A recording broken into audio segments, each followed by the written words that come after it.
So this week, we'll be on Proverbs 25, but as always, we'll review Proverbs 24 first. Okay. Be not thou envious against evil men, neither desire to be with them, for their heart studieth destruction, and their lips talk of mischief. So there's a lot of conspiracies, a lot of rumors that, the rich people are out there just to get us. It doesn't really help when during the pandemic and everybody loses their jobs, like 5 people double their net worth and become ultra billionaires and stuff instead. But you're not supposed to be envious of them. They're going to get their money and all their stuff here on earth, and that's about it. That's not a very long eternity to have some cool earthly stuff. I would rather have, and I would hope all of you would rather have, one small bit of a heavenly anything thereafter than anything the world can give you right now. It's going to be a lot better than that. Through wisdom is a house builded, and by understanding it is established. And by knowledge shall the chambers be filled with all precious and pleasant riches. A wise man is strong, yea, a man of knowledge increases strength. For by wise counsel shall thou make war, and a multitude of counselors. So this is talking about a house, and about a chamber, about counselors. How many of you ever had a decision and you consulted your friends about it? More than one friend even. Family, no matter who it is.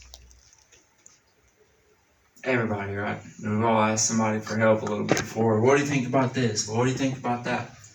Well, when you're doing that, that's kind of what it's saying right here. For by wise counsel thou shalt make thy war. Now, it's not necessarily you going to war against somebody else. What are you doing? I'm trying to get it. I can film it. It's like this. I got about that much pan, when usually I'm like that. You'd say if you... So. Okay, I'll keep going anyway.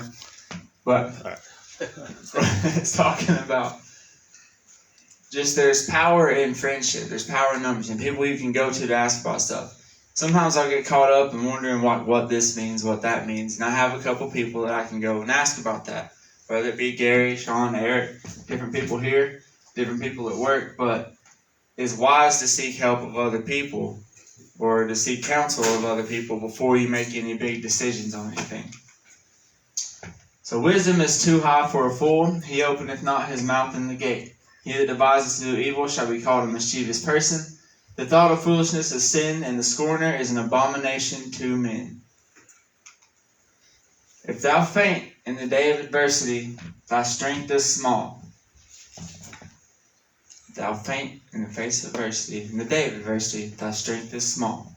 What does that mean? Fainting in the face of adversity.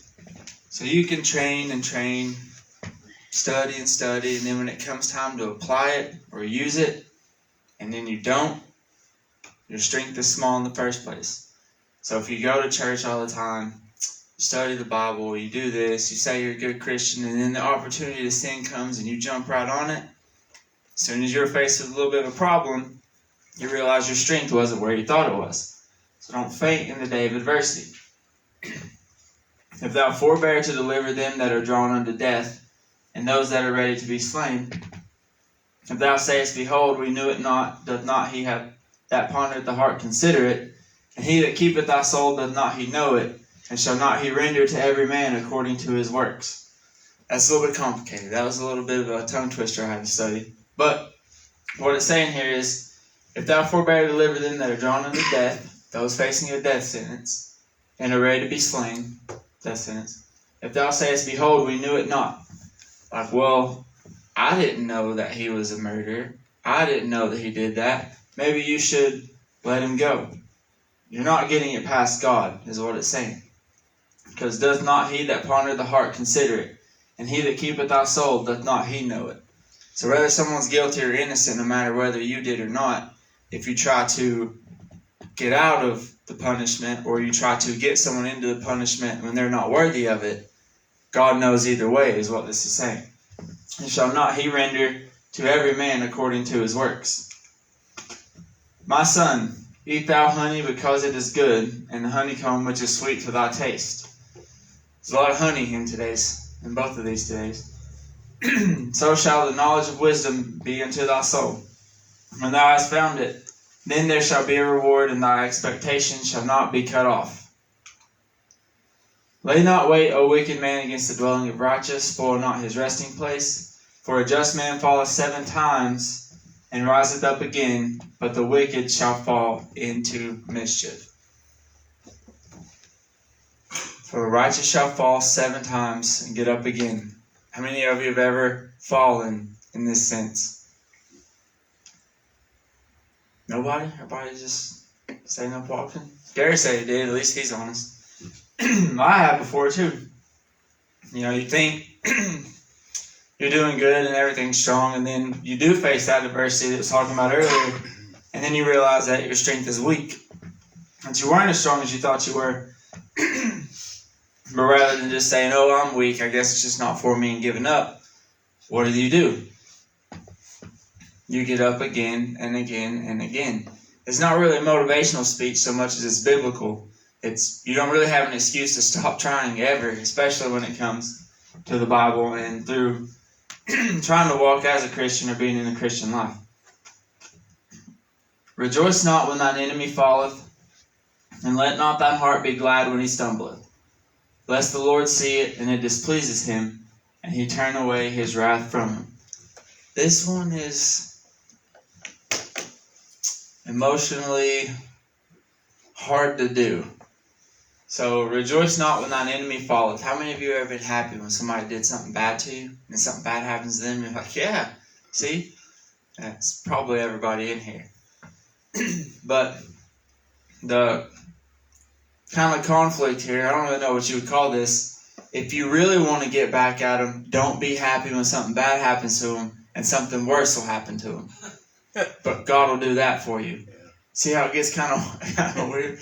Like, oh, I'm not going to be happy that you fell right here because God's going to do something even worse. He turned away his wrath from him. So ultimately, just don't be... God's going to do what he's going to do to your friends, to your enemies. Don't be happy when they fall. And you'll be content in the end with all of that. Don't look out for them to stumble. Fret not thyself because of evil men, neither be thou envious at the wicked, for there shall be no reward to the evil man. The candle of the wicked shall be put out. My son, fear thou the Lord the King, and meddle not with them that are given to change. For their calamity shall rise suddenly, and who knoweth the ruin of them both? So, my son, fear thou the Lord and the King. Where does knowledge, wisdom, understanding, all of it start? That fear of the Lord. Yeah, Proverbs said this in a lot of different times. It all starts, all of this starts with fear of the Lord. Meddle not with them that are given to change. How many people have changed a lot recently? How many people have changed a lot in the past 5 years?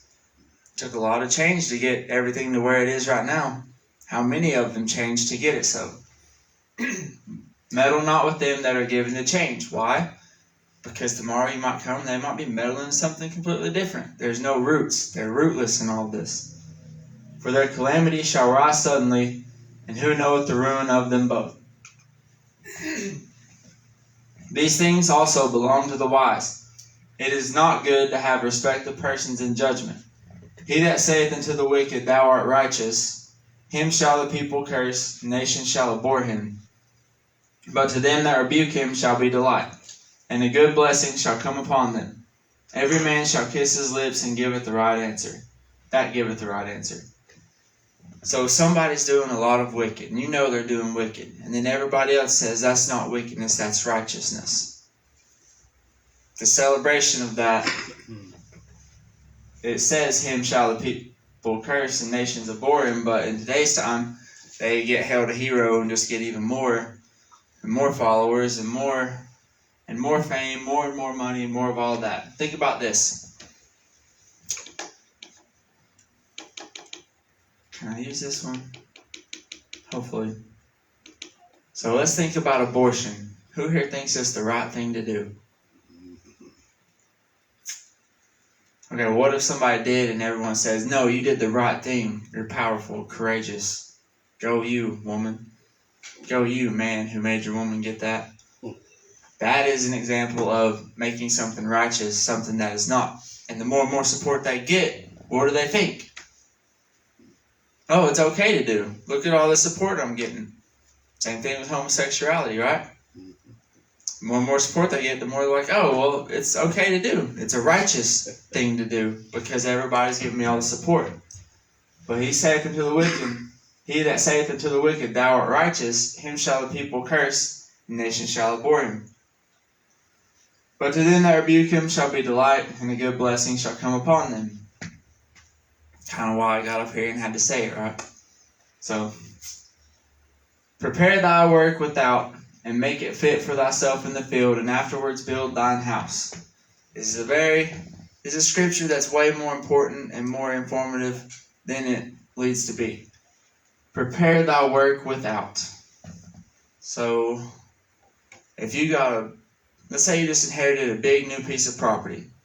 This is back in the day where people farmed and not everybody had jobs, 9 to 5. What's the first thing that person should do? Not start building a house right away. You're going to have to suffer the weather for a little bit. But prepare thy work without, and make it fit for thyself in the field. So what you do out and about, whether it be at work, whether it be, in the lifestyle, in the Christian lifestyle, is far more important than what you do when you get home and sit down and watch on TV. Because that's all anybody uses a home for anymore, really. So prepare thy work without, and make it fit for thyself in the field. The field is where you live. The field is where things get done. The field is where you work in any sense, not where you go to rest. So it's saying get your work ready and get your plan ready and get what you're going to do ready first, and worry about where you're going to rest, where you're going to lay later. 2-step process. Be not a witness against thy neighbor without a cause, and deceive not with thy lips. Say not, I will do so to him as he hath done to me. I will render to the man according to his work. So if somebody does wrong to you, you don't say, well, I'm going to do wrong to him because he done wrong to me. I will render the man according to his work. Jesus came and kind of said not to do that so much. Let's go on to that one. I went by the field of the slothful, and by the vineyard of the man void of understanding.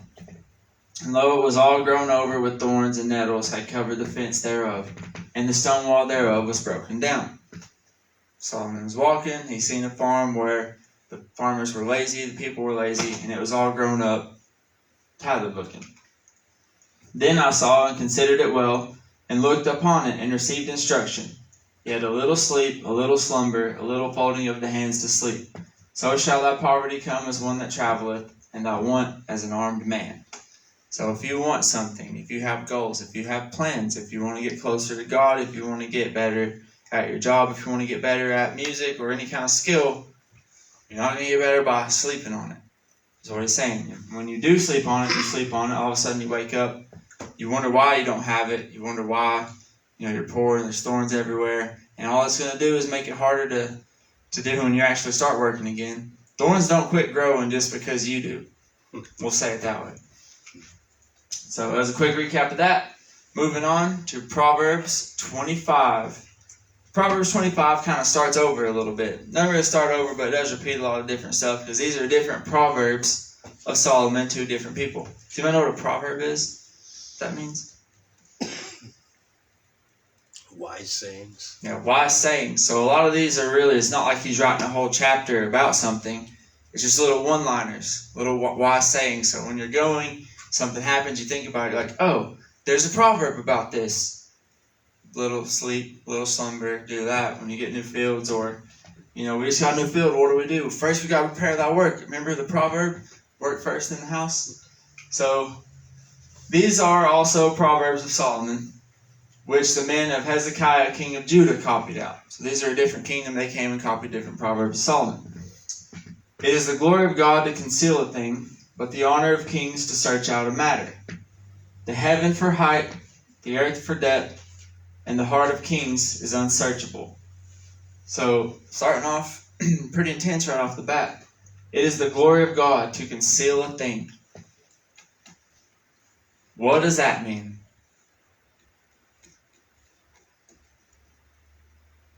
What's God's ultimate plan for everybody? To get saved. But why? You don't know, right? What are the mysteries of heaven? Mysteries, otherwise they'd be called facts of heaven. There's a lot of stuff God keeps us in the dark about. But it's the glory of God to conceal a thing, because when it's revealed to you in time, or when it's supposed to be, that's when it has the most power, and that's when it has the most effect. If God came down and knocked on everybody's door and said, believe in me, there would really be no test or trial, and everyone would believe in God. And then those who hated him would hate him, those who didn't wouldn't, and there'd really be no point to life or anything like this, other than to serve God. But if he was here, it wouldn't really be a test. You'd see him, you would know he's God. But the honor of kings is to search out a matter, is to try to find that, is to look into it, is to search for God, to search out different things. The heaven for height, I'm not a flat earther, but if I was, I would use the scripture all the time. The heaven for height, the earth for depth, and the heart of kings is unsearchable. Why is the heart of kings unsearchable?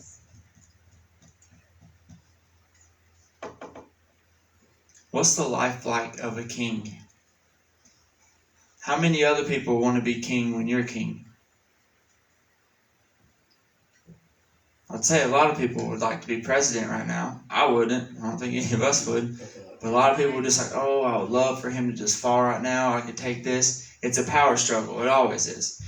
And so with a king, and even in any position of leadership, you've learned later on in life, it's unsearchable because you don't always want everyone else to know everything you do or why you did it. So some kings, he'll have counselors. A lot will say yes, a lot will say no on a thing, and then he'll decide on that. But he won't give all the details and all the thoughts that he had that go in or went into that decision. It's how the intelligence works in military and all of that. So I get it. Take away the dross from the silver, and there shall come forth a vessel for the finer. Take away the wicked from before the king, and his throne shall be established in righteousness. So take away the dross from the silver. What's dross? Anybody ever done like welding? Anybody ever welded before? So if you've welded before or done any kind of metal casting, you'll see, take slag for example, like welding slag. After you weld, you have to chip off all the slag that comes up from the metal and gas combination. Well, dross is kind of like that, but it's in a liquid form. So even though it hardens out there, there's not impurities that come from in the form of a solid. It comes through in the form of a liquid, and what it is still a liquid. It's kind of complicated, but it's kind of like slag. If you think of it like slag, you're not too far off. But either way, it's an impurity in the metal. So you take that away, take away the wicked from before the king, and his throne shall be established in righteousness. Just as if you take away the dross from the silver, now you have the vessel of the finer. It's the weed out. Cut out the bad from it, so all that you're left with is good that you can use. Put not forth thyself in the presence of the king, and stand not in the place of great men. Who wants to go meet the president? Who wants to go meet a king? How many of you like to go to your boss's office and you just go in there on your own? No. For better is it that it be said to thee, come up hither, than that thou shouldst be put lower in the presence of the prince whom thine eyes have seen. So what it's saying here, if I have to go and kind of force or pressure or just put myself into the presence of kings, I'll always be their lesser in that, and they'll always kind of have it pushed down on you a little bit.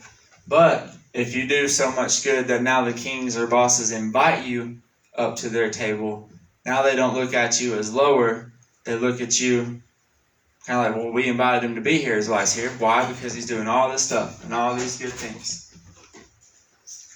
Go not forth hastily to strive, lest thou not know what to do in the end thereof, when thy neighbor hath put thee to shame. Debate thy cause with thy neighbor himself, and discover not a secret to another, lest he that heareth it be put to shame, and thine infamy turn not away. So here's strive. What does strive mean?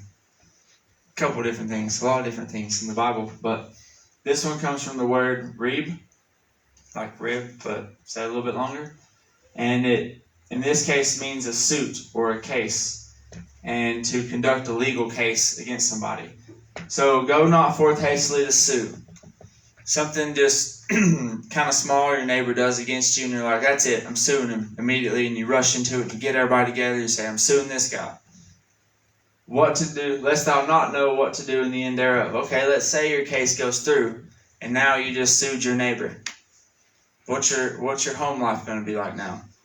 You think he's not going to do anything kind of in spite? You think he's going to invite you over to dinner the next day and apologize? I don't think so. But when thy neighbor hath put thee to shame, debate thy cause with thy neighbor himself. So think of like an old farming dispute. Two grandfathers built these farms side by side, and now it's inherited all the way down to a grandchild on this side and another grandchild on that side from two different families. One of them says, hey, I was looking at the property line, and this fence is supposed to be 10 feet more over on our side. That guy's stealing 10 feet from us on everything. And he immediately goes to sue without saying anything.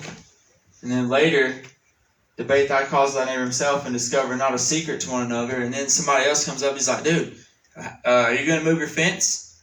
No, why would I do that? Ted's suing you, it's going through the courts right now. Ted's what? And then this before they get the summoning. So now there's a bigger issue. It's because you didn't debate it with your neighbor himself. And then the neighbor comes up and says, look, your grandpa sold that to my grandpa like 2 years before he died, so this issue wouldn't be a big deal. And now you kind of look like a dummy and you just made your neighbor mad and everything's upset. That's kind of the lesson this is saying to avoid in these Proverbs here. A word fitly spoken is like apples of gold and pictures of silver. As an earring of gold and an ornament of fine gold, so is a wise reprover upon an obedient ear. Somebody tries to help you, somebody shows you that you're doing something wrong, and then shows you the right way to do it, and then you listen, and you start doing it the right way, God loves it. That's awesome. So it's as an earring of gold and an ornament of fine gold.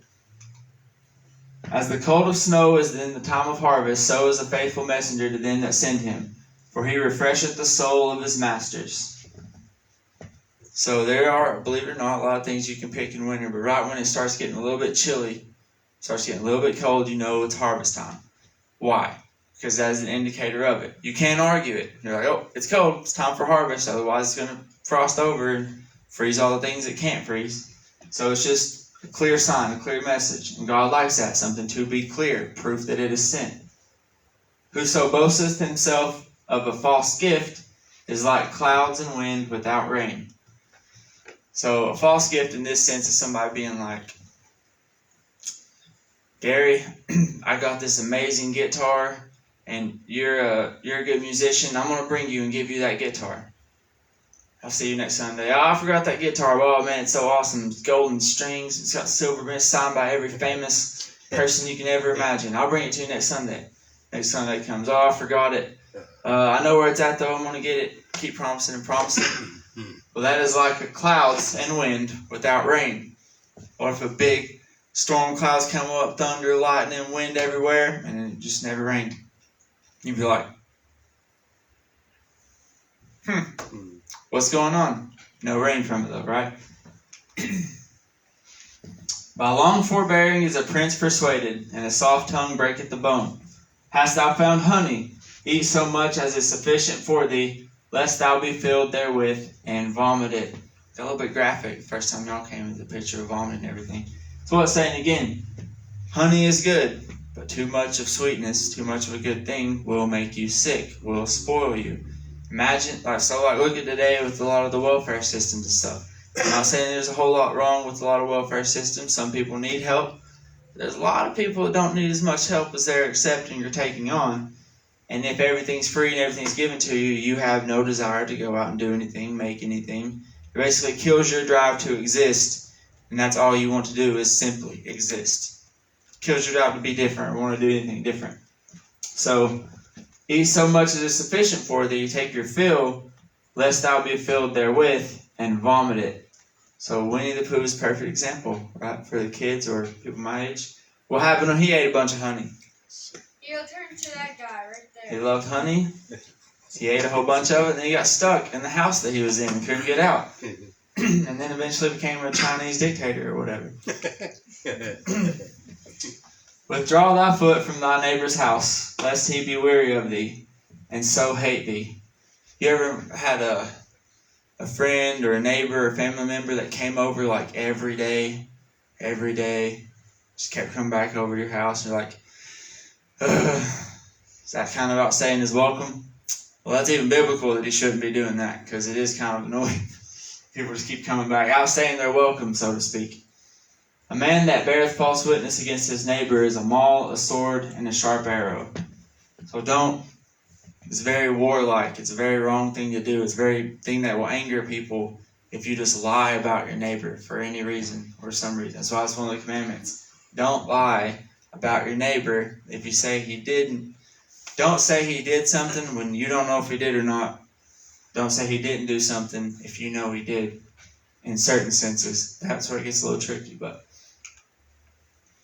confidence in an unfaithful man in time of trouble is like a broken tooth and a foot out of joint. That hurts to look at. Broken tooth one. Confidence is an unfaithful man. So that's what the Bible's even comparing it to. That's why I get graphic, because the Bible's not trying to step around things. It's not all cuddles and sunshine that people think it is. It's warnings. Imagine if all we had left in this world is coming down to one decision, like everything's about to go off, it's nuclear wartime, yada yada, and the decision and fate of the entire world falls to our president. It's like, oh no, falls to any president. I don't like any of them right now, any of the world leaders. You just don't want to put that kind of thing on people you don't trust, that kind of responsibility. And if you have to, it's not really that fun. If the whole fate of everything or a big decision comes on somebody you can't trust, see how everybody went kind of, there, like a broken tooth or a foot out of joint. You can't trust your foot if you got to run away. You can't trust your teeth if you have to bite something. As he that taketh away a garment in cold weather, and is vinegar upon niter, so is he that singeth songs to a heavy heart. So, niter, you ever seen the volcanoes like the kids make? They get baking soda and vinegar. Oh, yeah. Niter is baking soda. They make it with potash and something else, a little bit of sulfur, but it does the same thing. Fizzes up and foams. That's what they would use to clean stuff with. They would even make soap out of it. Not soap, but they would wash with it and then also use soap. Even in the Bible, they did that. That's how I know it's there. So, just an agitator. That's what it is. It's an adjutant.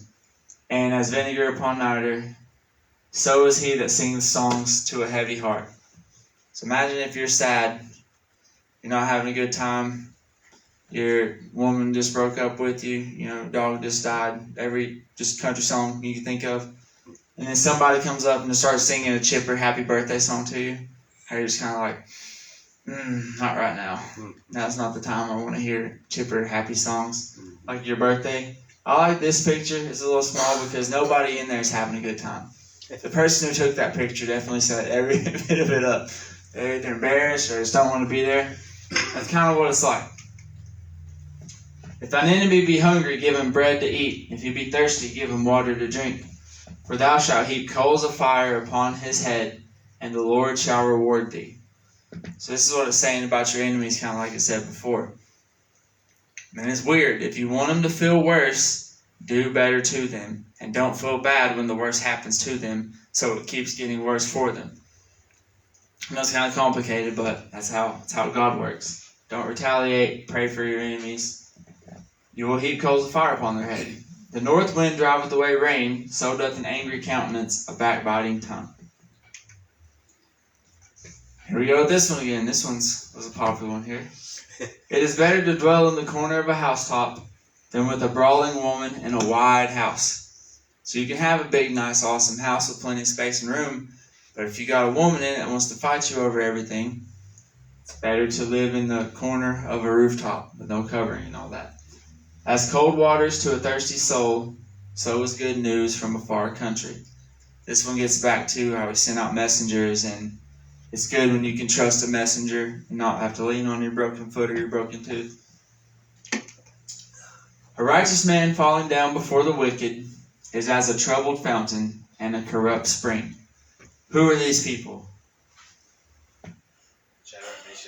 Shadrach, Meshach, and Abednego. Who is anybody else in this photo? Exactly. Sometimes it's better to stand out because stories aren't written about people who took the knee to everything, right? A righteous man falling down before the wicked is as a troubled fountain and a corrupt spring. Why is it a fountain or a spring?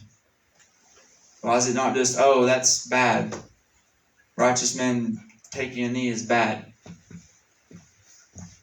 What's the purpose of being a fountain or a spring here? What happens if I go to Bean Station water and I just put some poison in it? Everybody in Bean Station starts getting affected, right? So that is why it's saying a righteous man falling down before the wicked. So I tried talking about this a little bit Wednesday. I did kind of a bad job, but when you can't even trust your heroes anymore, the people you thought would just always make the right thing and you wanted to be like, and now they're coming out and doing and saying things you don't agree with at all, and they've been corrupted. They've been tainted a little bit. This is what this is saying. So just because they were corrupted and all of that, everybody else might be like, well, they did it. Why shouldn't we do it? They're using that with everything right now. It's what the purpose of a celebrity is. It's not to make movies and money. It's to have people you can look at to push any kind of thing you want to push. And you can see that. They have their own language. You remember that language? You do language, is good. Of movie stars back in like the 20s. Everybody just spoke kind of weird, like that weird English. Yeah. That was strictly a Hollywood language. It's not even an accent from anywhere else in the country. I was like, why would they do that? Just to get the attention from all of that. That's why it's a trouble fountain or a corrupt spring, because just you're poisoning the well and it affects other people.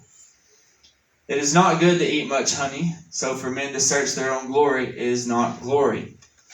So imagine if somebody just sits around and tells you how sweet they are all the time. Like, okay, either prove it or stop talking to me about it. It's getting annoying, right? He that hath no rule over his own spirit is like a city that is broken down and without walls. So if you can't even conquer the self first, it's going to be definitely harder when you go out and try to conquer other things. If you don't have control over yourself, there's nothing else in this world you have control over. Because it's not all the way or fully you making the decisions. And that's Very good. Proverbs 25. Yay. Very good. Everybody got something out of that. It's kind of a weird, kind of shifted gears going between different Proverbs there, but I think we can all get it. That was a good time.